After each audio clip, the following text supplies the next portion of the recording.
നേപ്പാളിലെ ജെൻസി കലാപം ഏതാണ്ട് കെട്ടടങ്ങി എന്ന് പറയാം. പക്ഷേ സംഭവവികാസങ്ങൾ മൊത്തം കലങ്ങി മറിയുകയാണല്ലോ. എന്തുപറ്റി? അവിടെ ഇപ്പം പ്രധാനമന്ത്രി ആകുമെന്ന് കരുതിയിരുന്ന ആൾ പ്രധാനമന്ത്രി ആകുന്നില്ല എന്നുള്ള വാർത്തയെ പുറത്തു വരുന്നത്. ആകുന്നില്ല എന്നുള്ള തീരുമാനത്തിലേക്ക് വന്നിട്ടില്ല. സുശീല കാർക്കെ അല്ലേ അതെ, പ്രധാനമന്ത്രിയാകും എന്നാണ് പൊതുവിൽ കേട്ടത്. ഇന്ത്യക്കും താല്പര്യമാണ്. പക്ഷേ ഇപ്പോൾ അതിൻ്റെ പേരിൽ ജൻസിയിൽ അഭിപ്രായ വ്യത്യാസം ഉണ്ടായിരിക്കുന്നു എന്നാണ് വാർത്ത വരുന്നത്. പക്ഷേ സത്യത്തിൽ ജൻസിയിലല്ല അഭിപ്രായ വ്യത്യാസം. അവിടുത്തെ സൈന്യത്തലവനായ അശോക് രാജ് സിംഗ്ദൽ പറയുന്നു സുശീല ആവണമെന്ന് എന്താ നിർബന്ധം. സുശീലയുടെ പശ്ചാത്തലം അത്ര ശരിയല്ല. നേപ്പാളി കോൺഗ്രസും നേപ്പാളിലെ കമ്മ്യൂണിസ്റ്റ് പാർട്ടിയും ചേർന്ന് രാജ്യത്തെ കൊള്ളയടിക്കുകയായിരുന്നു. അതിനെതിരെയാണ് കലാപം ഉണ്ടായത്. നേപ്പാളി കോൺഗ്രസോ നേപ്പാളി കമ്മ്യൂണിസ്റ്റ് പാർട്ടിയുമായോ ബന്ധമുള്ള ആരും ഇനി ഭരണത്തിൽ വരണ്ട. മാത്രമല്ല സുശീല കർക്കയുടെ ഭർത്താവ് നേപ്പാളിൻ്റെ ചരിത്രത്തിൽ ആദ്യമായി വിമാനം റാഞ്ചിയ ആളാണ് ഈ സുശീല കർക്കയുടെ. നേപ്പാൾ സുപ്രീം കോടതിയുടെ ചീഫ് ജസ്റ്റിസ് ആയിരുന്ന സുശീല കർക്കയുടെ ഭർത്താവ് വിമാനം റാഞ്ചിക്കൊണ്ടുപോയ കേസിലെ പ്രതിയാണ്. അത് കള്ളക്കേസൊന്നുമല്ല. ഇദ്ദേഹത്തിൻ്റെ പേര് ദുർഗാ പ്രസാദ് സുബേദി. നേപ്പാളിലെ ആദ്യത്തെ വിമാന റാഞ്ചൽ കേസിലെ പ്രതിയായ ഇയാൾ നേപ്പാളി കോൺഗ്രസിൻ്റെ യുവജന നേതാവായിരുന്നു. പിന്നീട് നേപ്പാളിൽ പ്രധാനമന്ത്രിയായ ഗിരിജ പ്രസാദ് കൊയ്രാള, മനീഷ കൊയ്രാള എന്നുള്ള നടിയുണ്ടായിരുന്നു, നേപ്പാളിയായിരുന്നു. ഈ അയാളുടെ അമ്മാവനോ അങ്ങനെ മറ്റോ ആണ് ഈ ഗിരിജ പ്രസാദ് കൊയ്രാള നേപ്പാളി കോൺഗ്രസിൻ്റെ നേതാവായിരിക്കെ രാജഭരണത്തിനെതിരെ കലാപം നടത്താൻ തീരുമാനിച്ചു. യുവാക്കളെ ഇറക്കി വിടുക, രാജഭരണം അവസാനിപ്പിക്കുക, എന്നിട്ട് നേപ്പാളി കോൺഗ്രസിൻ്റെ അധികാരത്തിൽ വരണം. നമ്മളതിൻ്റെ പശ്ചാത്തലം പറഞ്ഞു. രാജാവുമായിട്ടുള്ള വൈരാഗ്യം ഇന്ത്യയിൽ നെഹ്റുവിൻ്റെ കാലം മുതലേ ഉണ്ടായിരുന്നു. സോണിയാഗാന്ധിയുടെ കാലമായപ്പോഴത്തേക്ക് ആ വൈരാഗ്യം കൂടി. സോണിയാഗാന്ധിയെ പശുപതിനാഥ ക്ഷേത്രത്തിൽ കയറാൻ സമ്മതിച്ചില്ല എന്ന പേരിൽ ആ ശത്രുത കൂടി. അപ്പോൾ നേപ്പാളി കോൺഗ്രസ് പ്ലാൻ ചെയ്തു രാജാവിനെതിരെ കലാപം ഉണ്ടാക്കണം. കലാപം ഉണ്ടാക്കാൻ നമ്മൾ നോക്കുന്ന പോലെ കലാപങ്ങൾ നിഷ്കളങ്കമായി ഉണ്ടാവുന്നതല്ല. എല്ലാ കലാപത്തിൻ്റെ പിന്നിലും വലിയ സാമ്പത്തിക സ്രോതസ്സുണ്ട്. പണം വേണം. പണത്തിനുള്ള മാർഗം എന്തെന്ന് ആലോചിച്ചിരിക്കുമ്പോഴാണ് 1973 ജൂൺ 10 ഒരു സംഭവം നടക്കുന്നത്. നേപ്പാളിലെ റോയൽ നേപ്പാൾ എയർലൈൻസിൻ്റെ ഒരു വിമാനം ബിരാട് നഗറിൽ നിന്ന് കാഠ്മണ്ഡുവിലേക്ക് പോകാൻ നിൽക്കുന്നു. ബിരാട് നഗർ എന്ന് പറയുന്ന സ്ഥലത്താണ് നമ്മുടെ സുശീല കാർക്കെ ജനിച്ചത്. അവിടെ പറയാനുള്ളത് ബിരാട് നഗർ എയർപോർട്ടിൽ നിന്ന് കാഠ്മണ്ഡുവിലേക്ക് ഈ വിമാനം പോകാൻ പോകുന്നു. 19 യാത്രക്കാരാണ് വിമാനത്തിലുള്ളത്. ആ 19 യാത്രക്കാരിൽ ഒരാൾ ബോളിവുഡിലെ പ്രശസ്ത താരമായിരുന്ന മാലാ സിൻഹയുണ്ടായിരുന്നു. അപ്പോൾ ഈ വിമാനത്തിൽ ചെറിയ വിമാനമാണ്, യാത്രക്കാർക്ക് പുറമെ മറ്റൊരു സംഭവം കൂടി ഉണ്ടായിരുന്നു. നേപ്പാളിലെ ബാങ്കുകളിൽ നിന്ന്, അതായത് ബിരാട് നഗറിലെ ബാങ്കുകളിൽ നിന്ന് കാഠ്മണ്ഡുവിലെ സെൻട്രൽ ബാങ്കിലേക്ക് കൊണ്ടുപോകാൻ വേണ്ടി 30 ലക്ഷം രൂപ കരുതി വെച്ചിട്ടുണ്ടായിരുന്നു. ബാങ്കിൽ അന്നത്തെ 30 ലക്ഷം രൂപയാണ്, വലിയ തുകയാണ്. ഈ 30 ലക്ഷം രൂപയും ഈ വിമാനത്തിൽ കൊണ്ടുപോകുന്നുണ്ട്. അതുകൊണ്ട് നേപ്പാളി കോൺഗ്രസ് പ്ലാൻ ചെയ്തു എന്താണ് ഈ വിമാനം റാഞ്ചണം. ഇതേപോലെ ഇന്ത്യയിൽ കോൺഗ്രസ് പാർട്ടി വിമാനം റാഞ്ചിയിട്ടുണ്ട്. ഇന്ത്യയിൽ കോൺഗ്രസിന് വേണ്ടി, ഇന്ദിരാഗാന്ധിക്ക് വേണ്ടി ഇവിടെ വിമാന റാഞ്ചൽ നടത്തിയിട്ടുണ്ട്. അതിൻ്റെ നമുക്ക് വഴിയെ പറയാം. അപ്പോൾ നേപ്പാളി കോൺഗ്രസ് അത് ചെയ്യുന്നതിൽ അത്ഭുതമൊന്നുമില്ല. നേപ്പാളി കോൺഗ്രസ് തീരുമാനിച്ചു ഈ വിമാനം റാഞ്ചിയാൽ ഈ 30 ലക്ഷം രൂപ നമുക്ക് കോൺഗ്രസിന് വേണ്ടി എടുക്കാം. അങ്ങനെ പ്ലാൻ ചെയ്ത് ഗിരിജ പ്രസാദ് കൊയ്രാളയുടെ നേതൃത്വത്തിൽ പ്ലാൻ ചെയ്ത് അതിനുവേണ്ടി ചുമതലപ്പെടുത്തിയ ആളാണ് ദുർഗാ പ്രസാദ് സുബേദി സംഘവും വിമാനത്തിൽ കയറി വിമാനം റാഞ്ചി, വിമാനം ബോംബ് വെച്ച് തകർക്കുമെന്ന് പറഞ്ഞു. അങ്ങനെ വിമാനം കൊണ്ടുവന്ന് ബീഹാറിലിറക്കിയിട്ട് ഈ 30 ലക്ഷം രൂപ ഈ ബന്ദികളാക്കിയ യാത്രക്കാരെ വിടുന്നതിൻ്റെ ഭാഗമായിട്ട് ഒരു കാറിൽ കയറ്റി ഡാർജിലിംഗിലേക്ക് കൊണ്ടുപോയി. ഇങ്ങനൊരു സംഭവം ഉണ്ടായി. അത് കഴിഞ്ഞിട്ട് ഇയാളെ ബോംബെയിൽ വെച്ച് ദുർഗാ പ്രസാദ് സുബേദിയെ അറസ്റ്റ് ചെയ്തു. 2 വർഷം ജയിലിലായിരുന്നു. അതിനുശേഷം 1975 അടിയന്തരാവസ്ഥ കാലത്ത് ഇന്ദിരാഗാന്ധി തുറന്നുവിട്ടു. കാരണം കോൺഗ്രസ് ആണല്ലോ, നേപ്പാളി കോൺഗ്രസ് ആയതുകൊണ്ട് തുറന്നുവിട്ടു. ഇതാണ് ദുർഗാ പ്രസാദ് സുബേദിയുടെ ചരിത്രം. ഇങ്ങനത്തെ ചരിത്രമുള്ള ആളുടെ ഭാര്യ സുപ്രീം കോടതിയിലെ ചീഫ് ജസ്റ്റിസ് ആയിരുന്നു എന്ന ഒറ്റക്കാരണം പറഞ്ഞ് അഴിമതിക്കെതിരായ നിലപാടെടുത്തിട്ടുള്ള ആളാണ് എന്ന് പറഞ്ഞ് പ്രധാനമന്ത്രിയാക്കിയാൽ ശരിയാകുമോ എന്നൊരു ചോദ്യം ഉയരുകയും അത് സൈന്യത്തലവനായ അശോക് രാജ് സിഗ്ദൽ മുന്നോട്ട് വെക്കുകയും ചെയ്തു. അശോക് രാജ് സിഗ്ദലിനെ സംബന്ധിച്ച് അശോക് രാജ് സിഗ്ദൽ എടുക്കുന്ന നിലപാട് വളരെ കൃത്യമാണ്. അദ്ദേഹത്തിൻ്റെ മെസ്സേജുകൾ കറക്റ്റാണ്. കാരണം അദ്ദേഹം ഈ പ്രശ്നം ഉണ്ടായപ്പോൾ ടെലിവിഷനിൽ വന്നിട്ട് രാജ്യത്തോട് അഭ്യർത്ഥിച്ചു, മര്യാദയ്ക്ക് രാജ്യത്തിൻ്റെ സുരക്ഷിതത്തെ ബാധിക്കുന്ന ഒന്നും ചെയ്യരുത്. നിയമം കയ്യിലെടുക്കരുത്, അക്രമം നടത്തരുത് എന്നൊക്കെ പറഞ്ഞൊരു പ്രസ്താവന നടത്തി. പക്ഷേ അങ്ങനെ പുള്ളി പ്രസ്താവന നടത്തുന്ന സമയത്ത് അദ്ദേഹത്തിൻ്റെ പിന്നിൽ കാണിച്ച ചിത്രം നേപ്പാളിലെ ആദ്യത്തെ രാജാവായിരുന്ന പൃഥ്വി നാരായൺ ഷായുടേതായിരുന്നു. കാരണം സൈന്യം കൃത്യമായി പറയുന്നു, ഞങ്ങൾക്ക് രാജഭരണത്തോടാണ് താല്പര്യം, മൊണാർക്കി തിരിച്ചു വരണം എന്നാവശ്യപ്പെടുന്ന ഒരു വലിയ വിഭാഗം ആളുകൾ ജൻസി തന്നെയുണ്ട്. അവർ പറഞ്ഞ രാഷ്ട്രീയക്കാരൊന്നും വേണ്ട, രാജഭരണം എത്ര ഭേദമായിരുന്നു, ഞങ്ങൾക്ക് നല്ല സുഖമായിരുന്നു, അതുപോലെ രാജാക്കന്മാർ മതി. അപ്പോൾ ഈ നിപ്പോ ബേബി എന്നും പറഞ്ഞൊരു ക്യാമ്പയിൻ ഇപ്പോൾ നടക്കുന്നുണ്ട്. അതായത് ഈ നിപ്പോട്ടിസത്തിൻ്റെ ഭാഗമായ നേതാക്കന്മാരുടെ മക്കൾ വളരെ വലിയ സുഖലോലുപതയിൽ കഴിയുന്നു. ഈ നേപ്പാളി ജനങ്ങൾ പട്ടിണി കിടക്കുമ്പോൾ ഇവർ വലിയ പാർട്ടികൾ നടത്തുന്നു, വലിയ ഗുക്സി പോലെയുള്ള വലിയ വില കൂടിയ ബ്രാൻഡുകൾ ഉപയോഗിക്കുന്നു, വലിയ റിസോർട്ടുകളിൽ ആഘോഷങ്ങൾ നടത്തുന്നു, വിദേശത്ത് പോയി രാഷ്ട്രീയ നേതാക്കന്മാരുടെ മക്കൾ വലിയ വലിയ ബിരുദങ്ങൾ നേടുന്നു, അവരങ്ങനെ സമ്പന്നതയിലും സുഖലോലുപതയിലും ഞങ്ങളുടെ ചെലവിൽ കഴിയുന്നു. അതുകൊണ്ട് രാഷ്ട്രീയക്കാരോട് വലിയ വെറുപ്പാണ് നേപ്പാളിലെ ജൻസി കലാപകാരികൾക്കുള്ളത്. അപ്പോൾ ആർമി ചീഫും ആ ലൈനിലാണ്, രാഷ്ട്രീയക്കാർ വേണ്ട.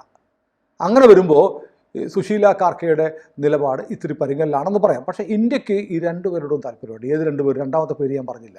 അതുകൊണ്ട് അശോക് രാജ് സിഗ്ദൽ മുന്നോട്ട് വെക്കുന്ന പേര് ദുർഗാ പ്രസായി എന്ന് പറയുന്ന ബിസിനസ്സുകാരൻ്റെതാണ്. ഈ ബിസിനസ്സുകാരൻ അവിടുത്തെ രാജഭരണം തിരിച്ചു വരണമെന്ന് ആവശ്യപ്പെടുന്ന മൂവ്മെൻറ്റിൻ്റെ മുൻനിരയിലുള്ള ആളാണ്, വ്യവസായി. ഇന്നലെ തന്നെ ഉണ്ടായിരുന്നു, ജൻസിയുടെ ആളുകളെ ചർച്ചയ്ക്ക് വിളിച്ചപ്പോൾ അശോക് രാജ് സിഗ്ദൽ എന്ന് പറഞ്ഞ സൈന്യത്തലവൻ പറഞ്ഞു, നിങ്ങൾ ഇനിയുള്ള ചർച്ചകൾക്ക് ദുർഗാ പ്രസായിയെ കൂടെ വിളിക്കണമെന്ന് പറഞ്ഞു.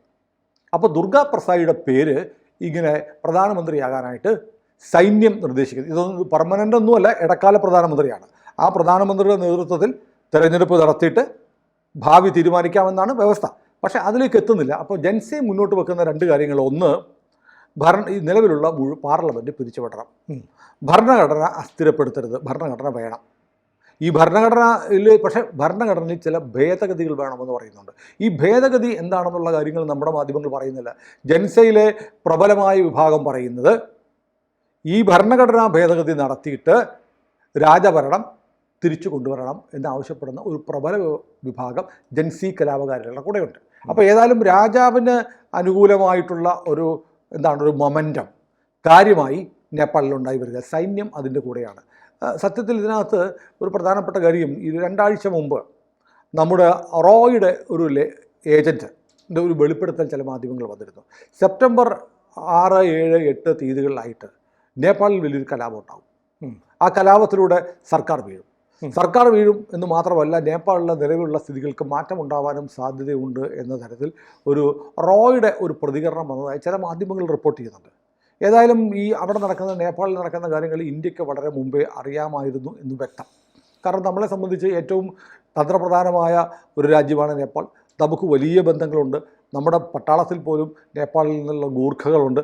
ഇപ്പോൾ അഗ്നിവീർ സംഭവം വന്നപ്പോൾ നേപ്പാളിലുള്ളവർക്ക് ചില അഭിപ്രായ വ്യത്യാസങ്ങളൊക്കെ വന്നിരുന്നു. എന്നാൽ പോലും നേപ്പാളിൻ്റെ കാര്യത്തിൽ നമുക്ക് വലിയ താല്പര്യങ്ങളും വലിയ ജാഗ്രതയുണ്ട്. മാത്രമല്ല, കഴിഞ്ഞ വർഷമാണ് നേപ്പാൾ സൈന്യത്തലവനായ അശോക് രാജ് സിഗ്ദലിനെ നമ്മൾ ഇന്ത്യയിലേക്ക് ക്ഷണിച്ചു. നമ്മുടെ രാഷ്ട്രപതി അദ്ദേഹത്തിന് ഔപചാരികമായ ആചാരപരമായിട്ടുള്ള ഒരു ബഹുമതിയുണ്ട്. ഇന്ത്യൻ സൈന്യത്തിൻ്റെ ജനറൽ സ്ഥാനം നേപ്പാൾ സൈന്യത്തിന് കൊടുക്കും. അതുപോലെ നേപ്പാൾ സൈന്യത്തിൻ്റെ ജനറൽ സ്ഥാനം ഇന്ത്യക്ക് കൊടുക്കും. അങ്ങനെ ഇന്ത്യൻ സൈന്യത്തിലെ ജനറൽ പദവി കൊടുക്കുന്ന ഒരു ചടങ്ങ് നടന്നിട്ട് ഏതാനും മാസങ്ങളേ ആയുള്ളൂ. അപ്പോൾ ഇന്ത്യൻ ആർമിക്ക് വലിയ നേപ്പാൾ പട്ടാളത്തിലുണ്ട്. അപ്പോൾ നേപ്പാൾ പട്ടാളത്തിൻ്റെ മേധാവി പറയുകയാണ്, രാജഭരണമാണ് വേണ്ടത്, അത് ദുർഗാ പ്രസായി പ്രധാനമന്ത്രി ആവട്ടെ എന്ന് പറഞ്ഞാൽ അത് ഇന്ത്യയുടെ കൂടെ മനസ്സറിഞ്ഞുള്ളൊരു കാര്യമാണ്. പക്ഷേ ഇന്ത്യ ഈ രണ്ടുപേരെയും താല്പര്യത്തോടെ കാണുന്നു. സുശീല കാർക്കെ ആയാലും കുഴപ്പമില്ല എന്ന നിലപാടുണ്ട്. കാരണം സുശീല കാർക്കെ ആദ്യ പ്രധാനമന്ത്രി പദത്തിലേക്ക് വരുന്നു എന്നുള്ള ചർച്ച വന്നപ്പോൾ തന്നെ മാധ്യമങ്ങൾ അവരെ പോയി കണ്ടു. അവരപ്പോൾ പറഞ്ഞ കാര്യങ്ങൾ നമ്മൾ ഇന്നലെ റിപ്പോർട്ട് ചെയ്തു. അതായത്, എനിക്ക് മോദി എന്ന് പറഞ്ഞാൽ എൻ്റെ വികാരമാണ്, ഇന്ത്യ എൻ്റെ മാതൃരാജ്യം പോലെയാണ്, ഞാൻ ബനാറസ് ഹിന്ദു സർവകലാശാലയിലാണ് പഠിച്ചത്, ആ രാത്രി ഗംഗയുടെ തീരത്തുള്ള ഹോസ്റ്റലിൽ താമസിക്കുമ്പോൾ ഞങ്ങൾ ടെറസിൽ കഴിയുമായിരുന്നു, ഗംഗ എന്ന് കേൾക്കുമ്പോൾ തന്നെ എനിക്ക് ആവേശമാണ് എന്നൊക്കെ പറയുന്നൊരു സ്റ്റേറ്റ്മെൻറ്റ് വന്നു. അതായത് ഇന്ത്യക്ക് അനുകൂലമായി നിലപാടെടുത്ത് ഇന്ത്യയുടെ പൂർണ്ണ പിന്തുണ തനിക്ക് കിട്ടാൻ വേണ്ടി സുശീല കാർക്കെ ശ്രമിച്ചിരുന്നു. ഇപ്പോൾ ഇവരുടെ ഭർത്താവിനെ കുറിച്ചുള്ള ഇങ്ങനെ അലിഗേഷൻസ് പറയുന്നുണ്ടെങ്കിൽ പോലും സുശീല കാർക്കെ ചീഫ് ജസ്റ്റിസ് ആയിരിക്കെ എടുത്ത നിലപാടുകൾ ശ്രദ്ധേയമായിരുന്നു. അവരാദ്യം നേപ്പാളി കോൺഗ്രസിനും നേപ്പാളി കമ്മ്യൂണിസ്റ്റ് പാർട്ടിക്കും ഒരേപോലെ ചതുർത്ഥിയായിട്ടുള്ളൊരു സ്ത്രീയാണ് സുശീല. കാരണം അവരാദ്യം എന്ത് ചെയ്തറിയോ, അവർ ചീഫ് ജസ്റ്റിസ് ആയ ഉടനെ നേപ്പാളി ടെലികമ്മ്യൂണിക്കേഷൻ മന്ത്രിയെ പിടിച്ച് ജയിലിട്ടു. അഴിമതി കേസിൽ ജയിലിൽ കഴിയാൻ പറഞ്ഞു. ആദ്യമായിട്ടാണ് നേപ്പാളിലൊരു മന്ത്രി, കേന്ദ്രമന്ത്രി ജയിലിൽ പോകുന്നത്. അത്രയും വിധി പ്രഖ്യാപിച്ചു. അതിനുശേഷം നേപ്പാളിലെ അഴിമതി നിരോധന വിഭാഗത്തിൻ്റെ തലവനായിരിക്കുന്ന ആൻറ്റി കറപ്ഷൻ ബ്യൂറോയുടെ ചീഫിനെ നിയമനം ശരിയല്ല എന്ന് പറഞ്ഞ് ഇവർ പുറത്താക്കിയപ്പോൾ ഇവർക്കെതിരെ ഇംപീച്ച്മെൻറ്റിനുള്ള നടപടി നേപ്പാളി കമ്മ്യൂണിസ്റ്റ് പാർട്ടിയും നേപ്പാളി കോൺഗ്രസും ഒരുമിച്ച് പാർലമെൻറ്റിൽ കൊണ്ടുവന്നു. അപ്പോൾ അന്ന് നേപ്പാളിലൊരു നിയമം ഉണ്ടായിരുന്നു, ആർക്കെങ്കിലും എതിരെ, ഒരു ചീഫ് ജസ്റ്റിസിനോ ജഡ്ജിമാർക്കെതിരെ ഇംപീച്ച്മെൻറ്റ് പ്രമേയം കൊണ്ടുവന്നാൽ ഉടനെ അവരെ സസ്പെൻഡ് ചെയ്യാനായിട്ട് സർക്കാരിന് പറ്റും. അപ്പോൾ നമുക്ക് ഇഷ്ടമില്ലാത്തൊരു ജഡ്ജിയെ സസ്പെൻഡ് ചെയ്യണമെങ്കിൽ ഒറ്റ പടിയേ ഉള്ളൂ, പാർലമെൻറ്റിലേക്ക് ഒരു ഇംപീച്ച്മെൻറ്റ് പ്രമേയം അവതരിപ്പിച്ചു കഴിഞ്ഞാൽ സർക്കാരിന് ഈ ജഡ്ജിയെ, ചീഫ് ജസ്റ്റിസ് ആവട്ടെ അല്ലെങ്കിൽ സുപ്രീം കോടതി ജഡ്ജി ആവട്ടെ, അവരെ ഉടനെ സസ്പെൻഡ് ചെയ്യാൻ പറ്റും. ഇത് പിന്നീട് ഈ നിയമം മാറ്റിക്കഴിഞ്ഞാണ് സുശീല കാർക്കെ തിരിച്ചു വരുന്നത്. ഏതായാലും അഴിമതിക്കെതിരെ വിട്ടുവീഴ്ചയില്ലാത്ത നിലപാടെടുത്ത ആളെന്ന നിലയിൽ സുശീല കാർക്കെയ്ക്ക് ഇപ്പോഴും ഒരു വലിയ സ്വാധീനം അവിടെയുണ്ട്. മാത്രമല്ല ഇന്ത്യയോടുള്ള അവരുടെ ആഭിമുഖ്യം അവർ ഇപ്പോഴും ആവർത്തിച്ച് പറയുന്നുണ്ട്. പിന്നെ പോരാത്തതിന് ഈ പറയുന്ന പോലെ അവരൊരു സ്വയം പ്രഖ്യാപിത ഹിന്ദുവാണ്. ഞാൻ ഹിന്ദുവാണ്, നെറ്റിയിൽ സിന്ദൂരക്കുറിയൊക്കെ തൊട്ട്, ഓപ്പറേഷൻ സിന്ദൂർ ഓർക്കും നമ്മൾ, സിന്ദൂരം പറയുമ്പോൾ സിന്ദൂരക്കുറിയൊക്കെ ഇട്ടാണ് ഈ സുശീല കാർക്കെ കാണുന്നത്. പക്ഷേ 73 വയസ്സുണ്ട്. 73 വയസ്സുള്ള ആളെ ഞങ്ങൾ 13 മുതൽ 28 വയസ്സ് വരെ ആളുകൾ നടത്തുന്ന കലാപത്തിൻ്റെ ഭാഗമായിട്ട് പ്രധാനമന്ത്രിയാക്കണോ എന്ന് ചോദിക്കുന്ന ചില ആളുകളുമുണ്ട്. ഏതായാലും ദുർഗാ പ്രസാദിയുടെയും സുശീല കാർക്കെയുടെയും പേര് ഒരേപോലെ അന്തരീക്ഷത്തിലുണ്ട്. ആർമി ആണ് ഈ ദുർഗാ പ്രസാദിൻ്റെ പേര് പറയുന്നത്. അതിന് അവർ പറയുന്ന ഒരു കാരണം, ഇപ്പോൾ വളരെ പെട്ടെന്ന് ഈ പണ്ടത്തെ 73 വിമാന റാഞ്ചലിൻ്റെ കഥ വളരെ പെട്ടെന്ന് നേപ്പാളി മീഡിയയിലൊക്കെ കയറി വരുവാണ്. അതിപ്പോൾ സുശീലയുടെ ഒരു സാധ്യത ഇല്ലാതാക്കാൻ പറ്റി. ബലേൻ ഷായൊക്കെ ഉടുപ്പും തയ്ച്ചിരുന്നതാണേ. ബലേൻ ഷായെ ഇവിടെ ബാലേന്ദ്ര ഷാ എന്നൊക്കെയാണ് നമ്മുടെ മാധ്യമങ്ങൾ പറയുന്നത്. പക്ഷേ നേപ്പാളിൽ ഇയാൾ അറിയപ്പെടുന്ന ബാലേന്ദ്ര ഷാ എന്നല്ല, ബലേൻ ഷാ എന്ന് തന്നെയാണ്. നമ്മുടെ ഇപ്പം ഇയാൾ വേടൻ്റെ പേരങ്ങനെയല്ലേ, വേടൻ എന്ന് പറഞ്ഞാലേ അറിയുള്ളൂ എന്ന് പറഞ്ഞ പോലെ ബലേൻ ഷാ എന്നേ അറിയത്തുള്ളൂ. ഇയാൾ ബുദ്ധമതക്കാരനാണ്, പക്ഷേ ക്രിപ്റ്റോ ക്രിസ്ത്യനാണ്. മതത്തിൻ്റെ പേരും ഒക്കെ കൊണ്ട് നടക്കുന്ന ക്രൈസ്തവ വിശ്വാസിയാണ്. നമ്മൾ ഇന്നലെ പറഞ്ഞപ്പോൾ ചില ആളുകൾ താഴെ വന്നിട്ട് അയാൾ ഹിന്ദു ഒന്നുമല്ല, അയാൾ ബുദ്ധമതക്കാരനാണ്. ശരിയാണ് സർ, ബുദ്ധമതക്കാരനാണ്. പക്ഷേ ബുദ്ധമതക്കാരനായിട്ട് ജീവിക്കുകയും പേരിൽ ഭാവിക്കുകയും ക്രിസ്ത്യാനിയായിട്ട് ജീവിക്കുകയും ചെയ്യുന്ന ആളാണ് ബലേൻ ഷാ. ഏതായാലും ബലേൻ ഷായുടെ പേര് ഒരുപാട് താഴെ പോയി. ഉദ്ദേശിച്ച പോലെ അമേരിക്കൻ പ്ലാനിങ് ചീറ്റി.